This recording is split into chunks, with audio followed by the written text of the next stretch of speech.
Here, if you take it to the present, here's what happened to South Korea. It maintained a high growth rate, and so its per capita GDP is over here. Brazil didn't, and it's still right here. This is a very bad record. This is poor performance. This is the more recent years. This is China's growth rates, hovering in the, averaging in the high 10%, 9.3. This is Brazil, and in the last 20 years, it's 1.9. This is per capita, and it's 3-year averages. So this stretch right here is about 2.5%. That is not acceptable. That is not acceptable. Also, its PPP level is, Brazil is not impressive. And look over here, the ratio of PPP to exchange rate GNI, it's 1. So is the United States. That's a horrifically overvalued currency. And it's a sign that something is really very wrong in the way Brazil is managing its economy. So what can Brazil do? It needs to dramatically expand financial supervision in fairly radical ways. It needs first to monitor and then prohibit short-term capital flows in both directions. It needs to intervene to weaken and manage the real, because it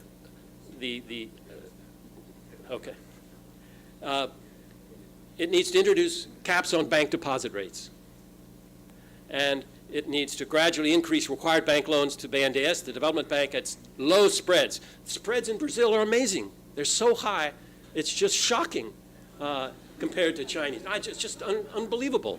And greatly expand BNDES's operations and strengthen off-budget local investment using this platform concept that I've gotten from China. So they require leadership. They're going to run into very strong opposition, and they're going to, both international and domestic, but it's the best way to increase Brazil's investment rate in GDP, which is absolutely essential. The investment rate has to go up. But to control capital flight, you need those capital controls. So it's a package. Otherwise, I think Brazil will continue to be resource-heavy, export-oriented, and have weak domestic job growth. That's pathetic. Capital flows will continue to wash over and sweep the exchange rate up and down, and domestic investment levels and structures will remain too low to raise living standards at a pace to match development needs. Thank you.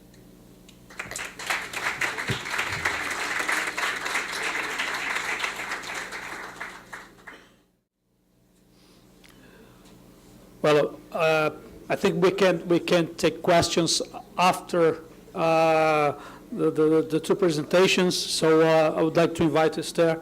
I think that we have a very good room for a very good debate here, and I invite Esther for her presentation. Forward. Okay. Okay. Good.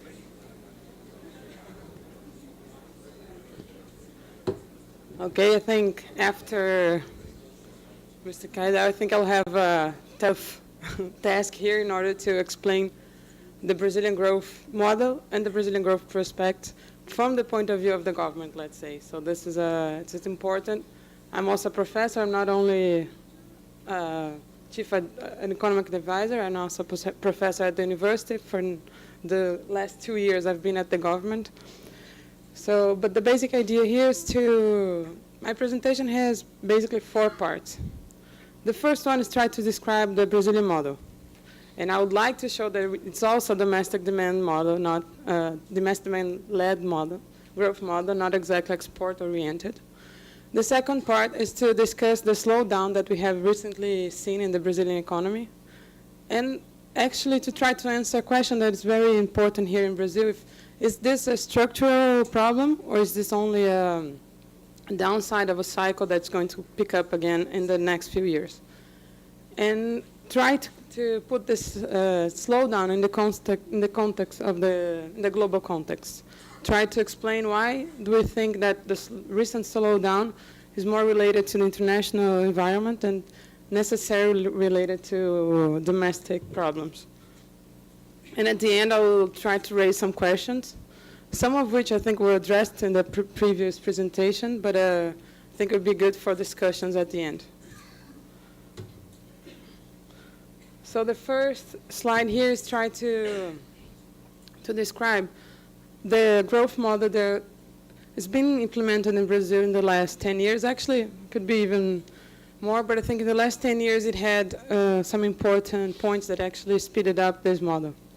So in the beginning of the 2000s, if you take any growth decomposition in Brazil, we see that at the beginning of 2000, exports were the main contributor to growth. And as some people would like to say, actually this was more export-led stagnation than exactly export-led growth, because actually Brazil is a very large economy, and when exports are the main driver, usually it means that you are not growing that fast. So actually exports for Brazil, it's very important for reserves, because we don't have international currency, we need reserves, but not necessarily important for growth. So actually when the growth speeded up, and if you take average, of course, if you take 20-year average, we take all the 90s, that we have a very bad, we had a very bad growth. But if you take the average in the 2000s, they are much higher growth. So it's almost 5%, actually 4.5% since the 2002 until 2010. So it's actually those periods, the growth increased a lot, and was mainly based in the beginning of 2005 by consumption. Consumption was the main driver there because we had important policies in order to reduce our income inequalities and raise incomes. And this was a driver to mass consumption. So this was a very important engine to growth in Brazil in the beginning of the 2000s, especially 2005 forwards, when we started raising a lot minimum wages. So this was a very important driver for growth. In 2007, actually, since the debt crisis, and we cannot forget Brazil had a very important debt crisis in the beginning of the 80s, as the whole Latin America, and this was very keen to what happened to Brazil and to Latin America in the next 2 decades. So since the debt crisis, actually, Brazil had stopped having major infrastructure investments. So for 20 years, you had not only, in the previous years, previous to the 80s, Brazil had a very important infrastructure development. But then for 20 years, it was completely depreciated. And when we started growing again, then all the bottlenecks showed up. So we needed to address those bottlenecks. And in 2007, actually, there was a very important program trying to address those bottlenecks. And since 2007, there was 2 main, important drivers to Brazilian growth, which were infrastructure investments, and with a very important crowding effect. And I'm going to show you some figures, actually, investments have been growing much faster than consumption after that. And in 2009, in the middle of the crisis, there was an important housing program, especially trying to address not only the deficit in housing in Brazil, which is high, but mainly trying to, a program that could create a lot of jobs and could also solve a social problem. So this was one of the main strategies in the middle of the crisis. So after that, we had not only consumption, but also 2 main important aggregate demand drivers related to public investments, both in infrastructure and housing as well. So just to show some figures, actually, we have here, we could have a low, from more years in 1996, but to have a quarterly data, the only one which actually completely in the same methodologies since 1996. But the basic idea, Brazil had a stop and grow growth until 2003, 2004. It's basically related to external shocks mainly, when the growth would start and then stop, sometimes for internal reasons as well. And then from 2004, basically we had a very fast growth until the crisis and a rapid recovery as well. So until, here it stops in 2010. It doesn't show the figures after 2010. But I'll show later. But the basic idea, in some way, you manage to grow faster. Of course, this was not only a Brazilian result. We have seen this in other countries. But the one that maybe the most important discussion was this only external driver, or was it internally? And as I was trying to show, maybe there was a lot of policies in order for this to pick up, and actually that drove to where this growth went. So one of the most important things in Brazil is that in this final, we were able to grow, decreasing inequalities. Tomorrow we'll have a new figure, because tomorrow there is a 2012 figure, but actually, for the first time, Brazil was able to grow and decrease inequality. You were decreasing already in the 90s, but there was a much faster decrease in the 2000s. So this was an important driver, as I was explaining before, because it could have grown, as other countries did, by increasing inequality, or at least not having any impact on inequality. But this was a process of trying to do inclusive growth, reducing inequality as well.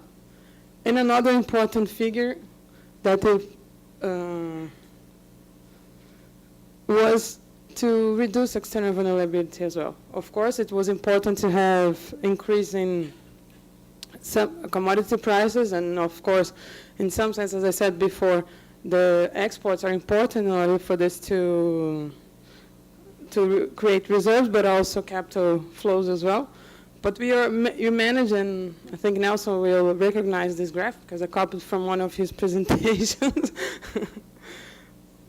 Actually, in the 2008 crisis, had already a much better, we were in a much better standard than in the late 90s.